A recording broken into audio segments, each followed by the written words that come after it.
एक बार की बात है। एक साधक यक्षिणी साधना करना चाहता था।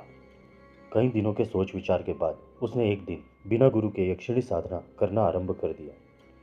पर उसे इस बात का बिल्कुल भी एहसास न था कि इस यक्षिणी साधना का उसके जीवन में क्या परिणाम होने वाला है। तंत्र शास्त्र कहता है, यक्षिणी साधना में किसी एक यक्षिणी के स्वरूप का ध्यान करके ही साधना आरंभ करना चाहिए। फिर वह स्वरूप माँ का हो, बहन का हो, प्रेमिका का हो या पत्नी का हो, एक स्वरूप का ध्यान करना ही चाहिए। पर वह साधक किसी भी स्वरूप का ध्यान किए बिना साधना करने लगा। इस कारण उसके जीवन में एक बहुत ही बड़ी घटना घट गई। उसके किसी एक मित्र ने यक्षिणी साधना के बारे में पढ़ रखा था। उसके उसी मित्र ने उसे यक्षिणी साधना के लिए प्रेरित किया। वह उस मित्र के कहने पर यक्षिणी मंत्र, यक्षिणी माला और उपयुक्त यक्षिणी साधना का सभी सामान ले आया और किसी एक वृक्ष के नीचे बैठकर कामेश्वरी यक्षिणी की साधना करने लगा। और वह कामेश्वरी यक्षिणी मंत्र का 1000 बार प्रतिदिन जप करने लगा।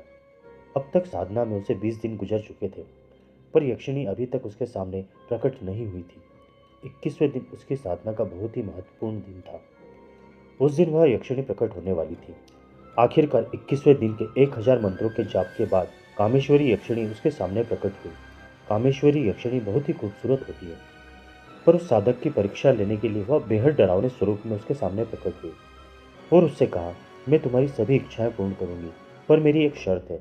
मैं जीवन भर तुम्हारी पत्नी बनकर तुम्हारी सभी इच्छाएं पूर्ण करूंगी।